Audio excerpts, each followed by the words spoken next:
He shoved me out of the house the way you shake a dirty rag out of a window. And in that instant, I understood. That man I loved for almost 20 years saw me as nothing. Absolutely nothing. The door slammed behind me with a force that echoed through the garage. But it wasn't the noise that hurt the most. What really destroyed me was his silence. A silence that said more than any scream, more than any verbal attack, more than any rehearsed speech of contempt. Caleb held the doorknob with the tips of his fingers, took a deep breath, and turned his face away like he was disgusted. He didn't want to look at me. He didn't even want to risk meeting my eyes. And in that small, quick, calculated gesture, there was the whole truth I'd ignored for years. Right before he shut the door, the micro-expression appeared. That slight twist at the corner of his mouth. Subtle, cruel, that only someone who's been humiliated before can recognize. That cold half-smirk, almost imperceptible, gave him away. He was enjoying seeing me out there, on the other side, with that crooked suitcase in my hands, as if I were a mistake he could finally throw away. It doesn't matter if you stay or go. Those were the only words he gave me. Dry, cruel, killing. Except in that moment, something inside me whispered a truth I didn't want to hear. You're not crazy, Renee. You're just tired of being disrespected. My suitcase fell onto the concrete floor when he shoved the door shut. The suitcase sprang open, and my clothes scattered all over the garage. The blue dress I wore on his birthday rolled right up against the car tire. The blouse my mother gave me before she got sick landed in the dust. And even then, he didn't move. He just watched. Watched to see if I'd leave anything of value behind. Not out of concern, out of interest. That's when I understood a little more of the bitter truth. I hadn't been kicked out. I'd been discarded. As I picked my things up with shaking hands, I could feel the neighbors' eyes peeking through cracks in their doors. I heard a woman whisper something like, "Poor thing." A car slowed down just to get a better look. And in the middle of that involuntary circus, he, Caleb, turned his back like none of it was his problem.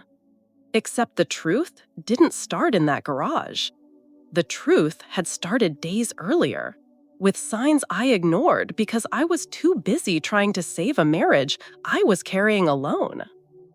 2 weeks before he threw me out, Caleb started hiding his phone. Face down, always on silent. He'd leave the room to take calls. And the passcode?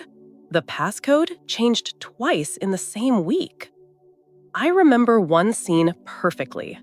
I was doing the dishes, the hot water burning my fingers, because I always turn the temperature up a little too high, trying to ease the pressure in my chest. He walked behind me, grabbed his phone in a rush, and went straight to the bedroom, locking the door. That night, while I was folding towels in the hallway, he made a call on speaker without realizing it. And the name of the bank branch echoed down the hall.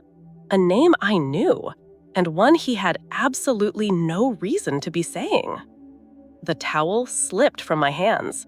My whole body went cold, and the doubt started forming inside me like a crack in glass. Why was Caleb calling the bank where my father had his account? I wanted to ask him that night, but he came out irritated, saying I smothered him, that I created problems, that I didn't trust him. And, as always, I went quiet, because women like me often learn to survive in silence. But the worst memory, the one that still hurts like it happened yesterday, was the neighbor. When Caleb threw my suitcase into the garage, he commented, "Looks like he was in a hurry today because of the call from the bank." Bank. Always the bank. Always that same name circling my last days there. I remember feeling the ground spin, because deep down, something in me knew that all of this had a reason bigger than falling out of love. Knew that Caleb wasn't just angry at me, he was angry at what he'd done. And when he finally locked the door, leaving me outside like a stranger, I understood something that cut through me like a knife. He didn't throw me out because he doesn't love me. He threw me out because he was afraid of what was about to be uncovered. The wind that night hit my face like a brutal reminder.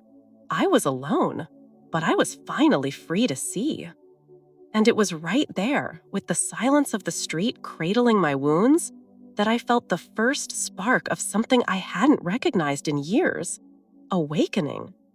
The awakening of the woman who always kept everything to herself. The woman who swallowed humiliation. The woman who believed in one-sided love. The woman who no longer recognized herself in the mirror. And I thought only one thing. Whatever he did, I'm going to find out. Because that door he slammed with contempt, without meaning to, opened another one inside me. A door he never imagined I'd be brave enough to walk through. After that night when he threw me out, while I walked down the streets with my suitcase open and my heart in pieces, something started to stir inside me. A slow, old, insistent memory. It wasn't just about what Caleb did that day. It was about everything he'd been doing for years, and I kept swallowing in silence, like someone who drinks too much water and eventually forgets what it feels like to breathe. And it's strange, when we finally step away from the place where we were hurt, the mind starts opening drawers that had been shut for a long time. And in each drawer, there's a micro-injustice that, at the time, I thought wasn't worth a fight. But now, looking from a distance, I see that each one of those moments was a tiny death inside me. In the house where I lived with Caleb, I was always the first one up and the last one to go to bed. Always. The kettle would whistle at 6 a.m., and in that moment, as the steam rose and fogged the kitchen window, I felt a mix of sadness and habit. Because Caleb never noticed the smell of the coffee I made for him. He never said thank you. He never looked me in the eyes in the morning.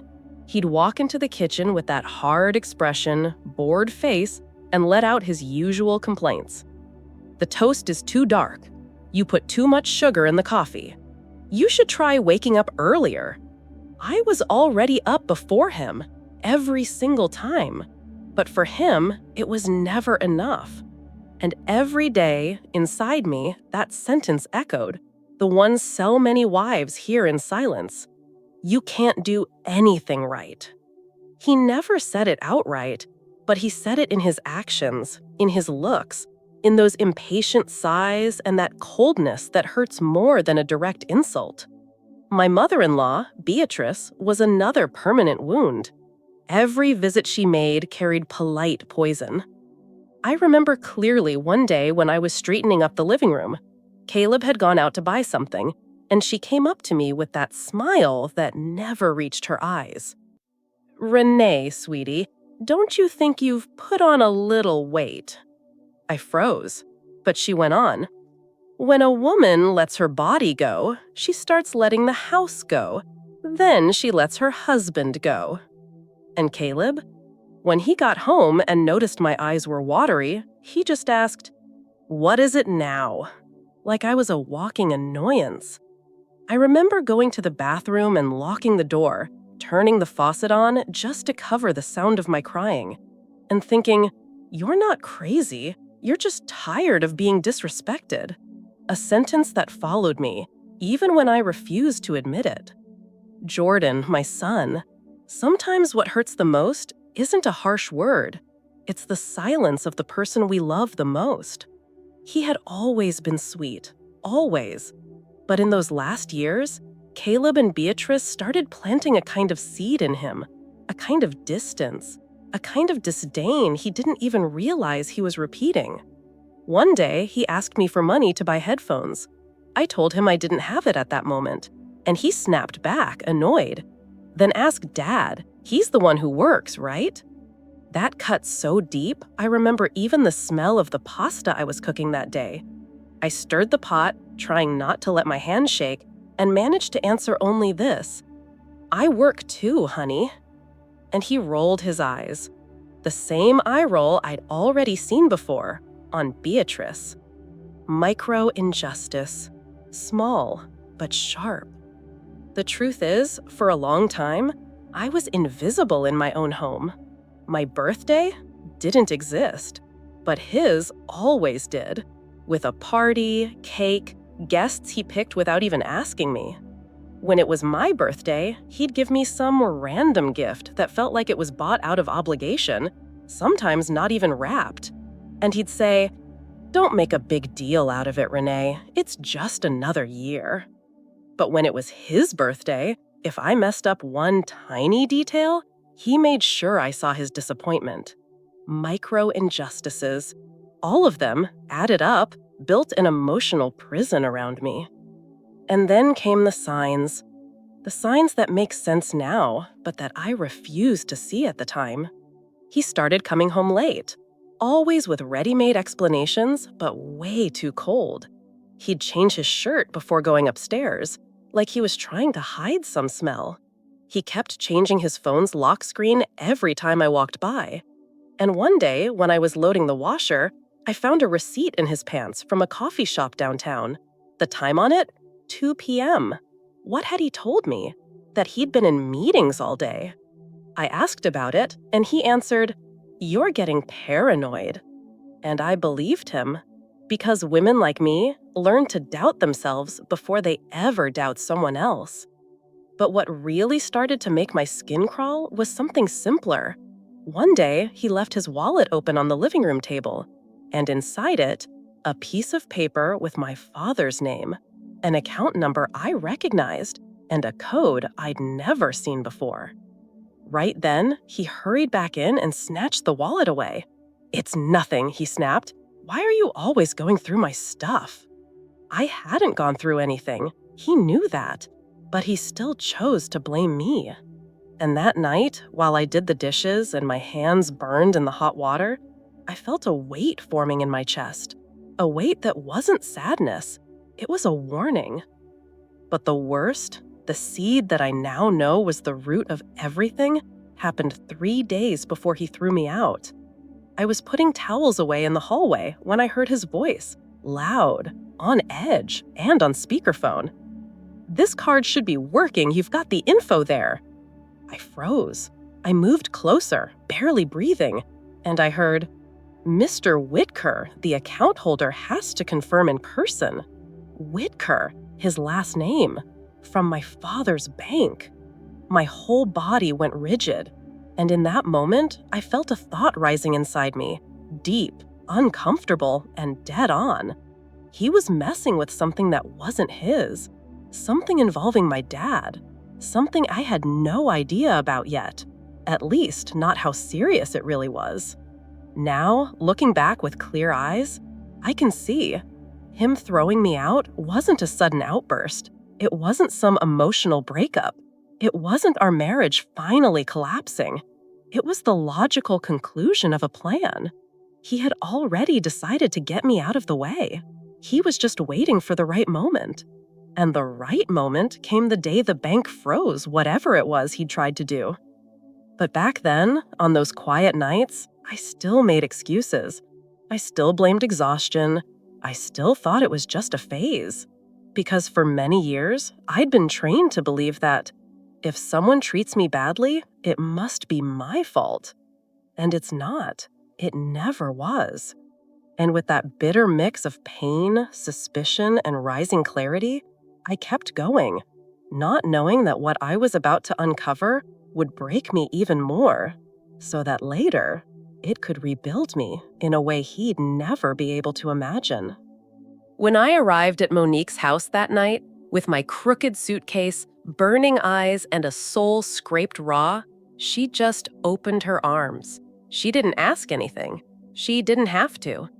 Monique had that rare gift of understanding my pain before I could even name it. And when I felt her hug wrap around me like a warm blanket on an emotional winter night, the first tear slipped out without permission. I was exhausted, not just from that day, but from years. She led me to the couch, placed a throw blanket over my legs, and said, "Just sit still. Just breathe." And there, in the quiet of that living room lit by a soft yellow lamp, My mind, for the first time in a long while, began connecting dots. Dots I had ignored, dots I had swallowed, dots that were now screaming. It was like watching my own life on a screen, and every scene I hadn't understood before now came with subtitles explaining everything. The first puzzle piece, the paper in his wallet. I could still feel the chill that ran through my body when I saw it.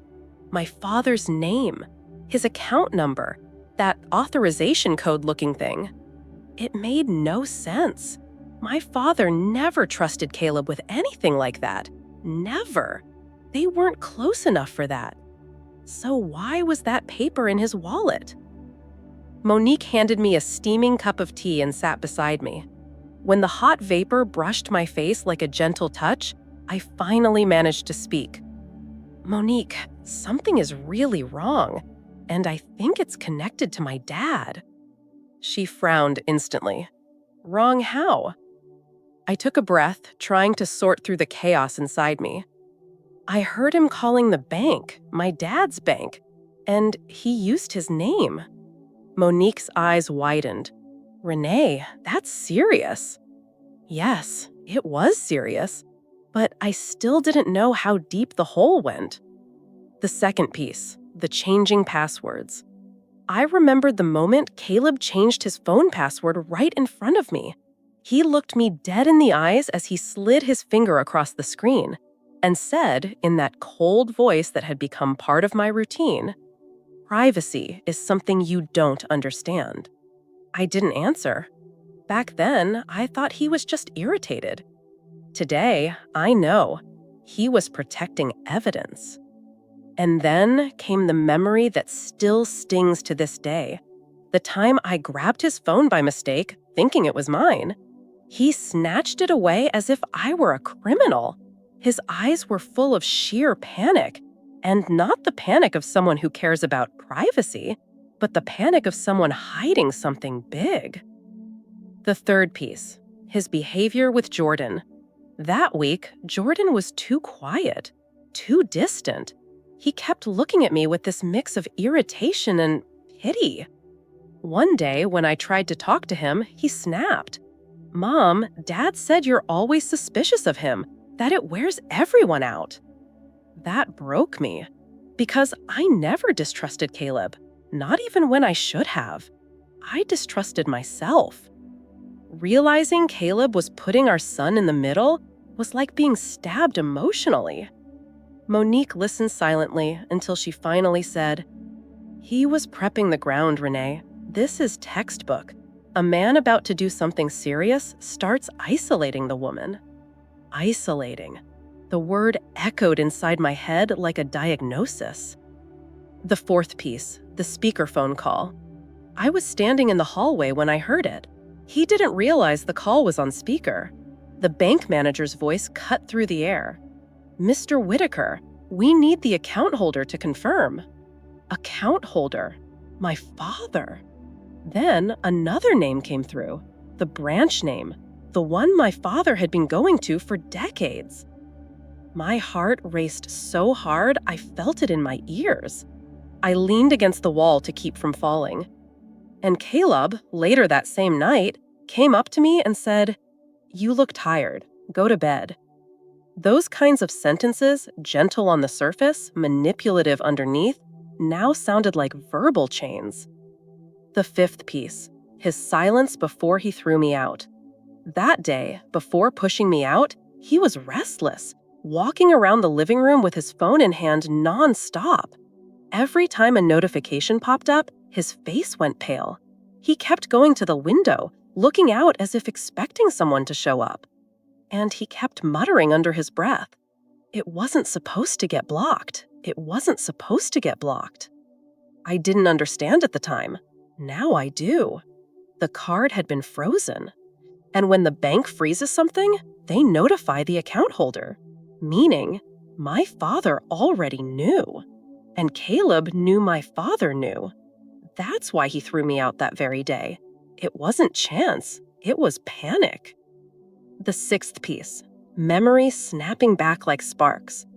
Sitting on Monique's couch, I began remembering things my mind had stored away. Oh, 1. The time he asked for my birth date to update the health plan, but nothing ever changed. 2. The time he spent hours at the computer fixing taxes, but my father later told me nobody had accessed the system.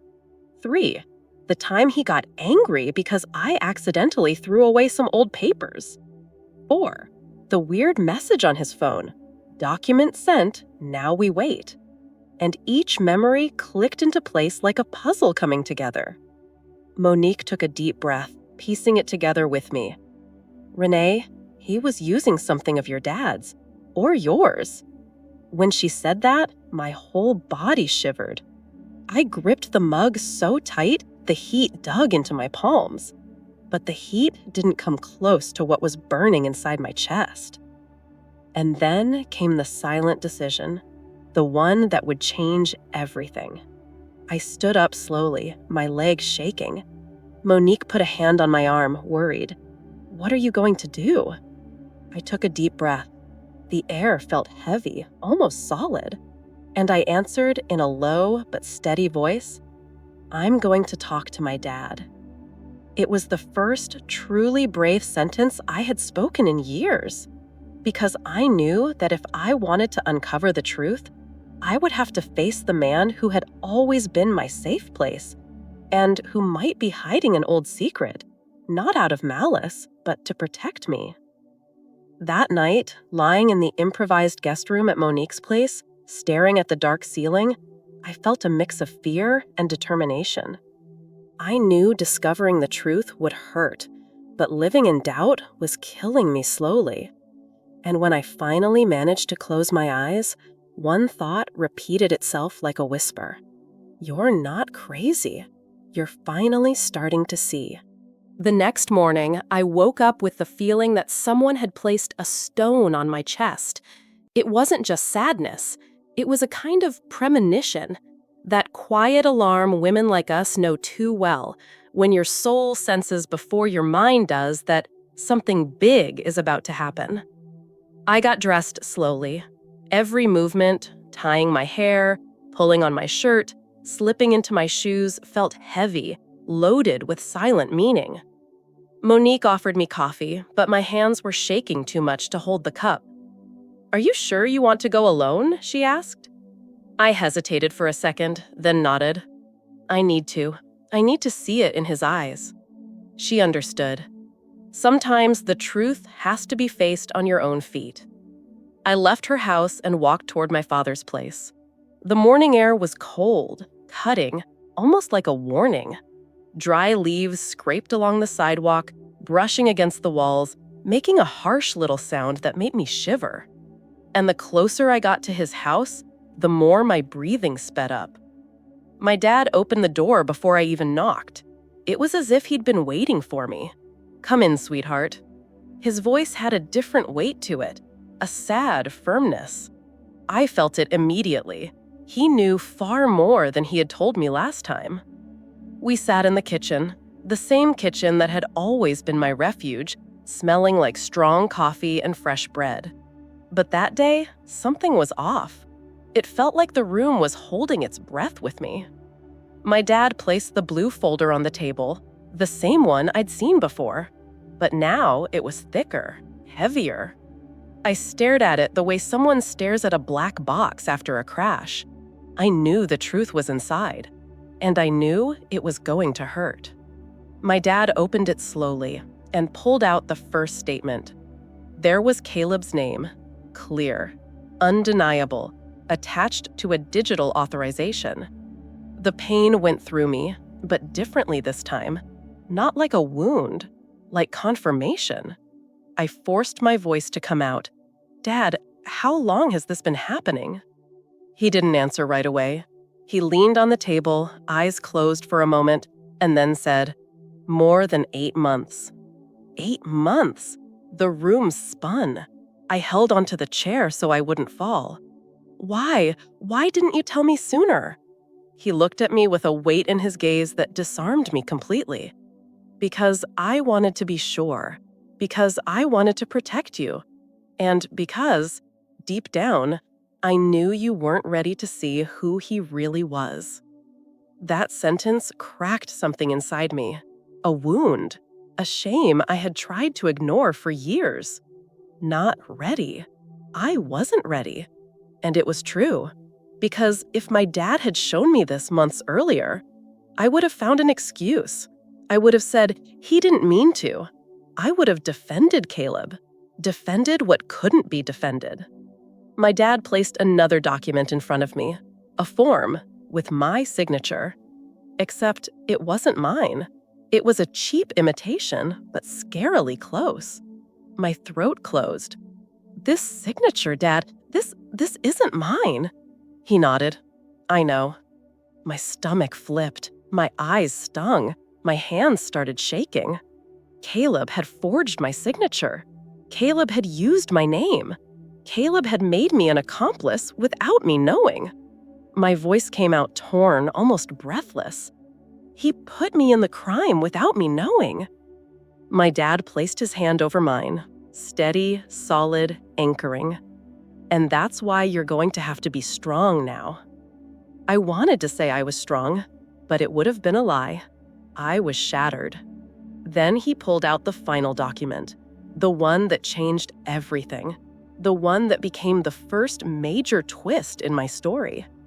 It was a printout from the bank system, a recent attempt at a high purchase, using my father's card, the card he had once left with me years ago, saying, "This is only for real emergencies."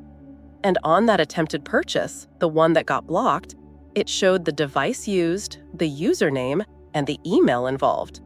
The email looked like mine, almost identical. Just one letter changed. My heart almost stopped, because that wasn't just fraud. It was premeditation. Caleb was creating a trail pointing straight to me. He was setting me up as the guilty one, I whispered. My dad inhaled deeply. Yes, and something even worse happened. My blood froze. What? The bank called me this morning. I swallowed hard. What did they say? My dad looked me in the eyes with an expression I had never seen on him, a mix of sadness, controlled anger, and absolute protectiveness. They said someone tried to access the account in a suspicious way, and that I need to be there in person. The truth fell over me like a landslide. Caleb made the purchase attempt. Caleb tried to access the account, and when the system blocked it, he threw me out that very day so he wouldn't have to face me when everything came to light. My whole body trembled. My dad closed the folder and said with calm firmness, "Renee, we have a meeting at the bank tomorrow, and you're going." Me? Yes. He placed a hand on mine, steadying me. Because this involves your name, and you deserve to hear the truth directly. I took a deep breath.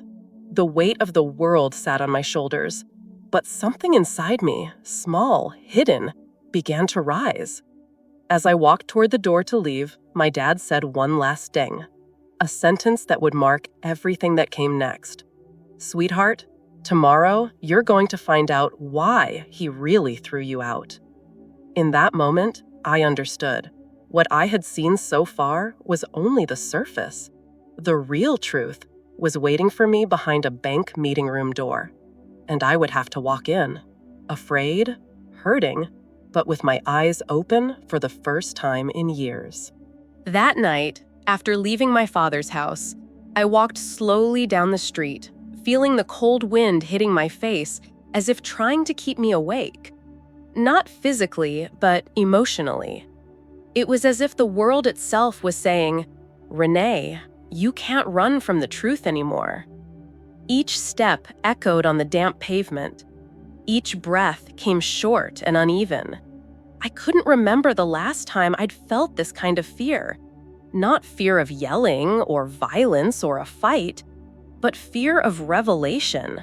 Fear of what I would learn the next day. Fear of what it would do to the image I had of my own marriage. My legs felt weak. I wanted to cry right there on the sidewalk, but I held it in. I always held it in. Women like me learn to pull themselves together far too quickly. When I reached Monique's house, she opened the door before I could even knock. It was as if she felt my pain coming down the hallway. "Come here, sit, tell me everything." I sat on her couch like someone who had just survived an internal earthquake, and I told her everything. Every detail.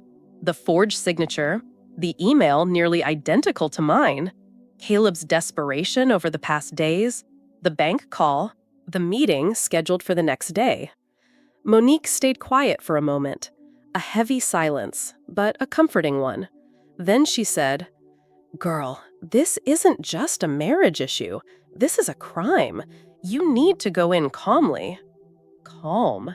If only she knew how that word hurt and strengthened me at the same time. I tried to breathe deeply, to organize my thoughts, but something inside me didn't want to be organized. It wanted to run. It wanted to go back to comfortable ignorance. But the truth was already there, screaming, and I couldn't keep pretending I didn't hear it. That night, the fear was physical, real, tangible. I went to the guest room Monique had set up, a simple room with a soft blanket and a dim lamp. When I lay down, my head hit the pillow, but my whole body stayed stiff. It felt like I was getting ready for battle. I closed my eyes, and immediately the images came.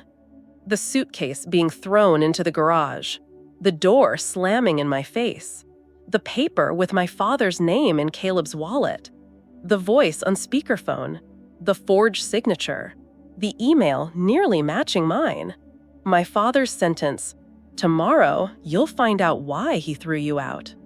I turned to one side, then to the other. Nothing eased the pressure inside my chest. It felt like my heart was trapped inside a fist. The truth was, for the first time, I felt the danger wasn't inside my home. It was inside the story, inside what had been hidden, inside what was about to come to light. I whispered to myself in the dark, "You're not crazy. You're just waking up." And that sentence cut through me like a blade and held me like an embrace at the same time. The memories came back like warnings. I remembered when Caleb once told me, "If you ever leave me, who's going to believe you?" At the time, I laughed weakly, thought it was some throwaway line, some silly insecurity. Today, I understand. It was preparation. I remembered the time he took a picture of my ID, saying it was to update the clinic records. He never updated anything, but I didn't question it, because I trusted him, because I believed him, because I loved too much to doubt. Remembering that now made my stomach turn.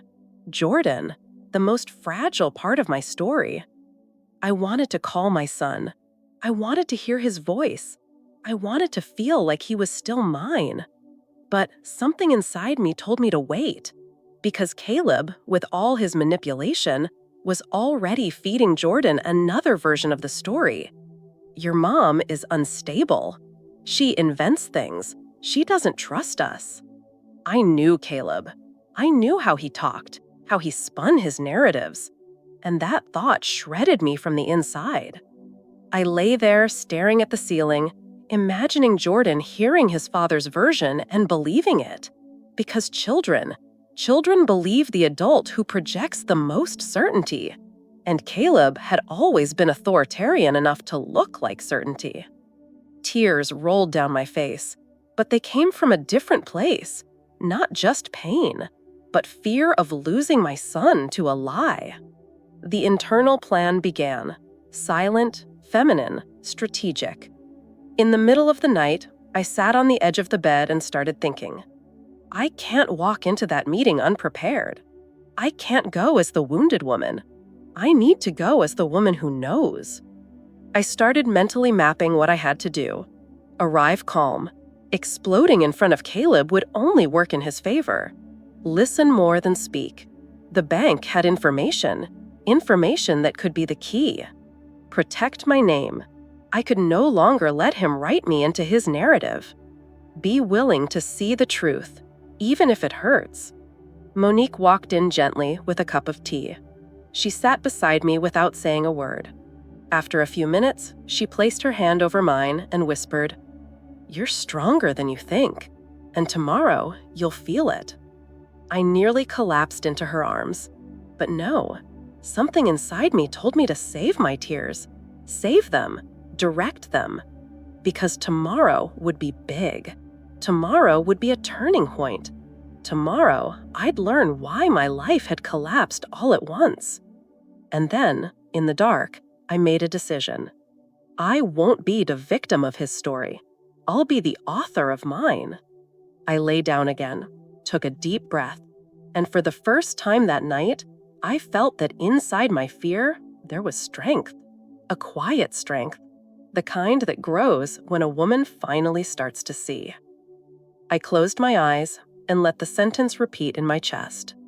Tomorrow, I'm going to learn everything, and no matter what it is, I'll be ready. Even trembling, even terrified, even broken, I would be ready. The morning of the meeting arrived the way silent storms do, heavy, gray, full of unspoken warnings. I woke up before the alarm, my heart pounding so fast it felt like it was trying to escape my chest. For a few seconds, I just sat there on the edge of the bed, staring at the floor, breathing deeply, trying to convince myself I had the strength to walk through what was coming. Monique made coffee, but I could barely swallow 2 sips. My hands were trembling. My stomach felt like an empty, anxious pit. Still, I got up, put on my clothes slowly, or tried to look like I was doing it slowly, and looked at myself in the mirror. And for the first time in a long time, I recognized myself. Not because I looked good, but because I looked awake, present, alive. The woman in the mirror wasn't the one Caleb had kicked out of the garage. She was the woman who was about to face the truth. The arrival, the hallway of truth.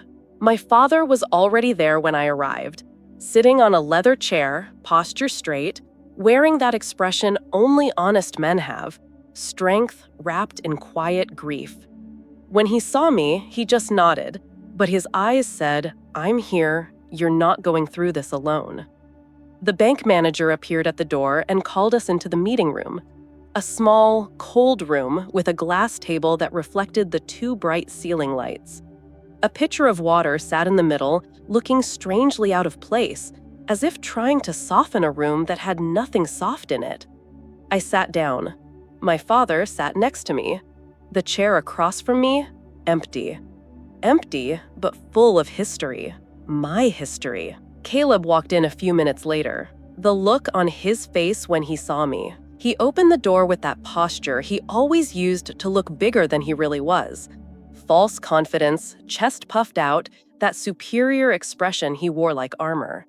But when his eyes landed on mine, I saw the mask fall.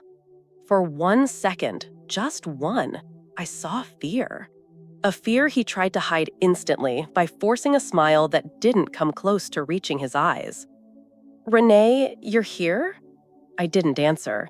I just stared back at him with a calmness so sharp it cut between us. He sat down slowly, pulling at his shirt as if adjusting it could also adjust his ego. But his fingers were trembling.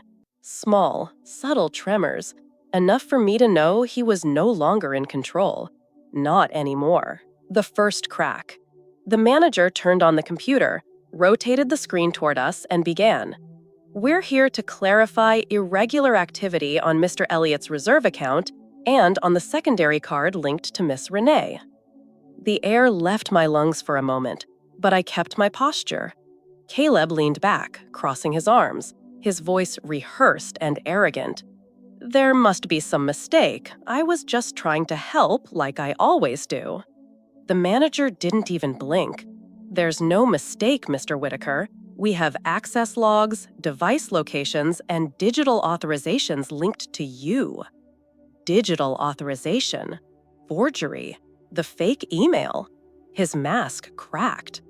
"That doesn't prove anything," he insisted. My father dropped a sheet of paper on the table. The sound of it hitting the glass was like a gunshot. It was the bank statement, with Caleb's name right there, and beneath it, my forged signature. "And this, Caleb, what do you say to this?" my father asked, with that calmness only someone holding the truth can have. Caleb opened his mouth, but nothing came out. Silence. His silence. The same silence that had always hurt me. But now it was swallowing him. The truth breaks through. The manager continued, her voice now more serious. "There was also a high-value purchase attempt that was automatically declined. For security reasons, the bank contacted the account holder, Mr. Elliott." Caleb swallowed hard. Then the manager delivered the first big twist. "And we discovered the card is linked to a joint account. Co-holder, Mr. Elliott, and Miss Renee."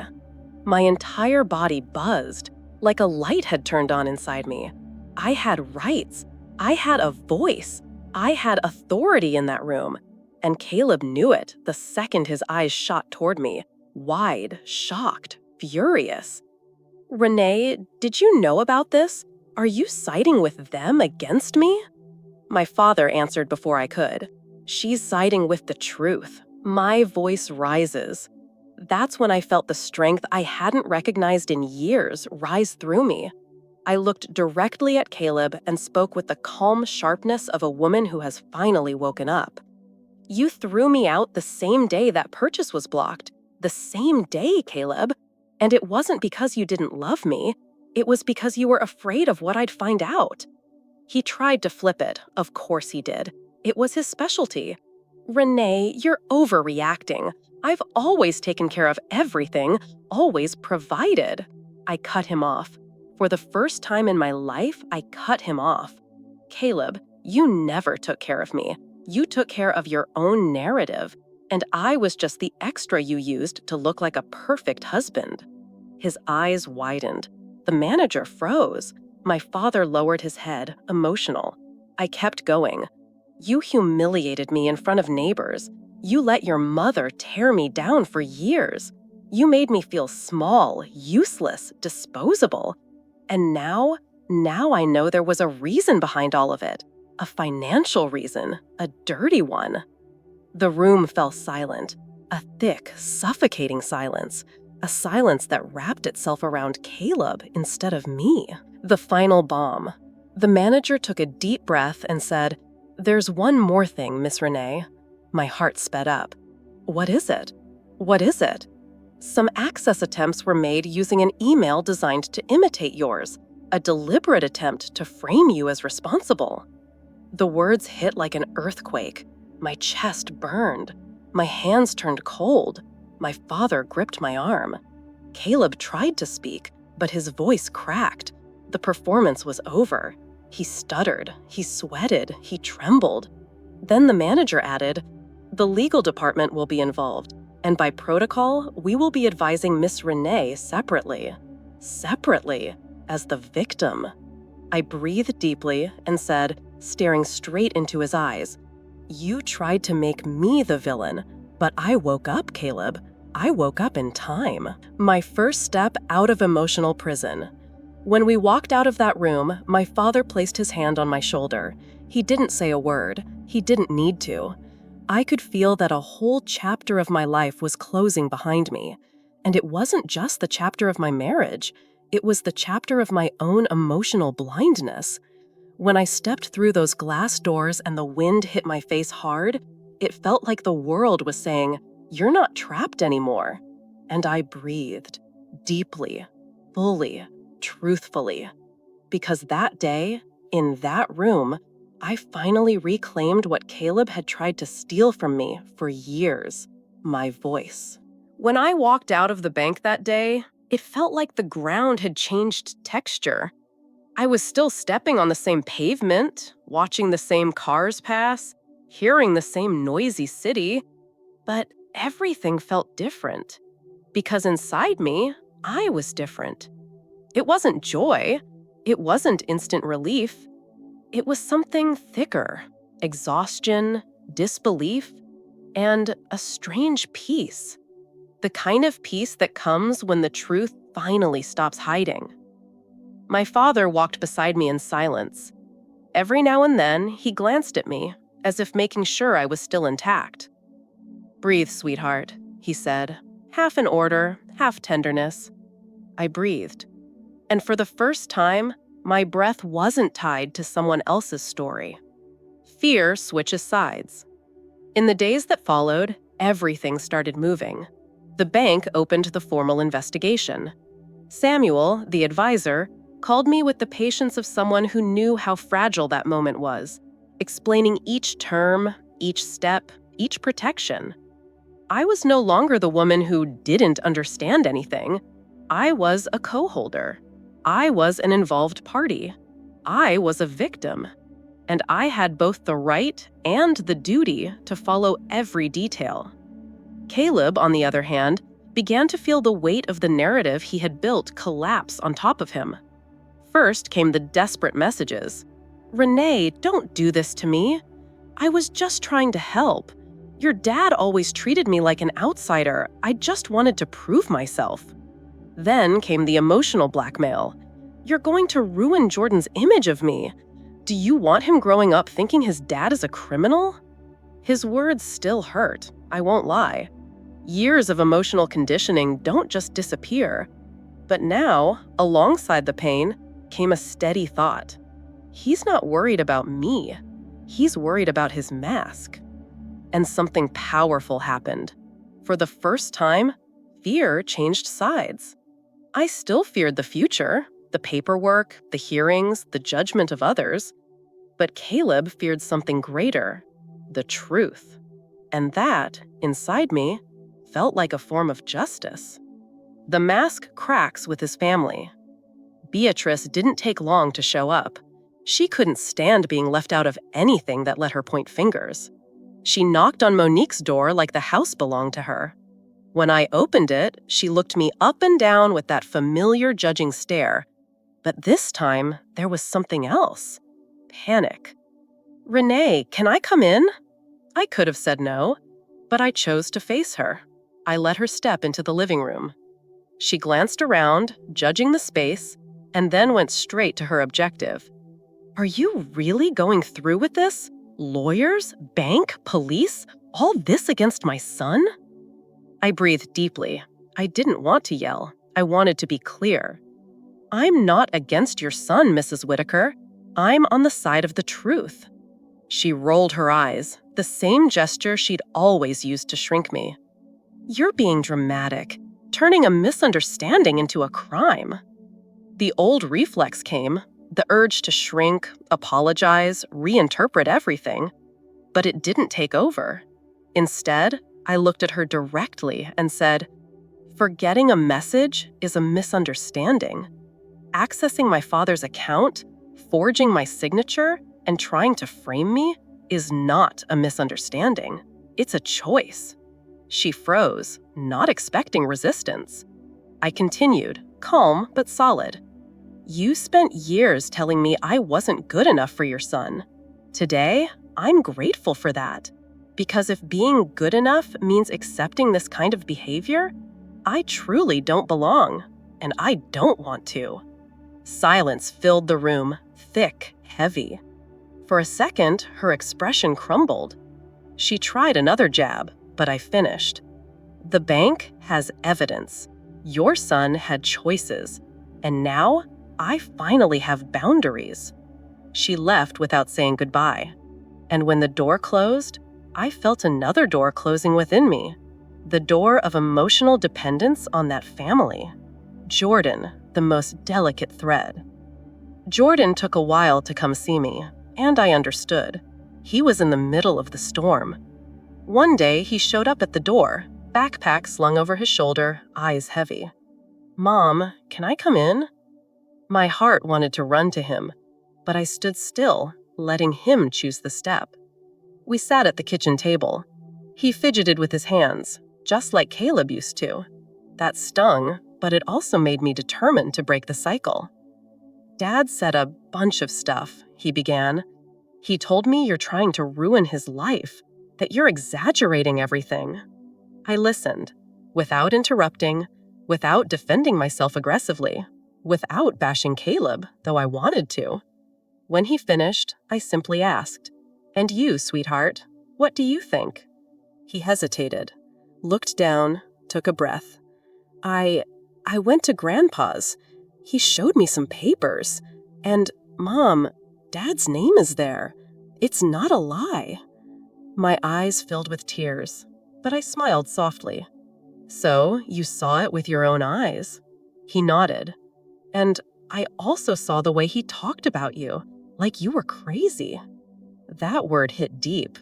How many times had I thought that myself? I placed my hand over his. "Honey, I don't want you choosing sides. I just want you choosing the truth." He burst into tears and fell into my arms like he used to when he was little. And in that embrace, I knew something essential was still alive, our bond. He wasn't lost, just confused. And now, he had access to the truth. My new life takes shape. With help from Monique, Samuel, and my father, I started rebuilding my life. I rented a small apartment, nothing fancy, but bright, fresh, with a big window in the living room where the morning sun poured in. When I walked in with my first box, my throat tightened. It wasn't the home I dreamed of, but it was mine. No shouting, no humiliation, no manipulation. I spent the afternoon arranging my things slowly. I folded my clothes gently, almost as if apologizing to them for being thrown onto that garage floor. Put the pots in the cupboard, plates on the shelves, pictures in a drawer. Some were still too painful to leave out. And I did something simple, but symbolic. I bought a small plant, a green little pot with new leaves. I placed it on the windowsill and thought, if I take care of you, you'll grow. If I take care of myself, I will too. That night, I slept alone in my new bed, without fear of a door slamming, without fear of someone checking my phone, without fear of being kicked out again. I still had legal steps ahead, possible hearings, hard conversations with Jordan, judgmental looks from some people. But I had something I hadn't felt in years, peace inside my home. And that peace, even fragile, was the clearest sign that justice was underway. Not perfect justice, not movie justice, but human, real justice. Today, sitting in my small apartment, this simple, quiet place that is honestly mine, I can finally look back without feeling like I'm falling into a dark hole. It still hurts, of course. Wounds don't turn into flowers overnight. Some still sting when I touch them. Some still pulse on certain days. But now, I know that pain doesn't mean I'm lost. It means I'm healing. In the mornings, I make my coffee and the smell fills the whole room. And for the first time in many years, I drink it without fear of someone rolling their eyes, without fear of a hidden criticism, without fear of being observed like I'm some kind of walking mistake. This space, this window that lets the light in, this table where I set my mug, this bed where I sleep without tension, it has all become a quiet reminder. You came back to yourself, Renee. And maybe that's the most beautiful part of this whole story. It wasn't a man who saved me. It wasn't luck. It wasn't a cinematic ending. It was me. It was my courage to keep going, even while shaking. It was my ability to see the truth when it finally screamed loud enough. It was my decision to stop accepting emotional crumbs, financial crumbs, moral crumbs. When I look at Caleb now, I don't feel hatred. I feel distance. He is someone who chose crooked paths and tried to drag me along. And for many years, I let him. Out of love, out of fear, out of conditioning, out of the belief that being a wife meant tolerating everything. But I learned something I want to carve into stone, especially for women who feel what I felt. Being strong isn't enduring what destroys you. Being strong is standing back up after something destroys you. And that, I did. My father, the silent protection I never fully understood, my father, with his calm, tough, quiet way, was never someone who showed emotion easily. But that day in the bank, I understood his love in a new light. He saw more. He knew more. He got ahead of things more. And maybe he kept that joint account for a reason I only now understand emotionally, so that if I ever fell, I wouldn't fall into nothingness. He gave me a floor, and I only realized it when I stepped onto it. Now, sometimes we sit for coffee, and he asks me, "Breathing easier today, sweetheart?" And I smile from the inside out, because I am. Jordan, the bond that didn't break. My relationship with my son has been a path back home. Not quick, not easy, but real. He still asks hard questions, still tries to understand how his father did what he did, and sometimes he still carries pieces of Caleb's twisted version of events. But today, he looks at me with respect. The other day, he walked into my apartment, looked at the little plant on my windowsill, and said, "It's growing, Mom." And I answered, "I am too." He smiled, the real smile, the one he had as a little boy. And in that moment, I felt life being fair to me again in its own way. Not because everything went back to perfect, but because the essential pieces were being restored. And I'm learning how to live again. I started taking morning walks, bought some new clothes, simple ones, but mine. I picked up projects I had abandoned. I look at myself in the mirror with less judgment. I'm slowly returning to myself, step by step, breath by breath. And sometimes, when guilt tries to crawl back, that old, heavy, familiar guilt that whispered, "You failed as a wife," I take a deep breath and remind myself, women don't fail by being disrespected. Men fail by not valuing what they have. This sentence carried me through, held me up, lifted me. And now, I want to leave a hug for you who listened to my story to the end. Maybe you're listening while folding laundry, or cooking dinner, or lying in bed trying to gather strength for tomorrow. I want to tell you something I needed to hear for years and no one said. You're not crazy. You're tired. And there's a massive difference between the two. You deserve respect. You deserve kindness. You deserve to be seen. You deserve to exist in a place where your presence isn't an inconvenience.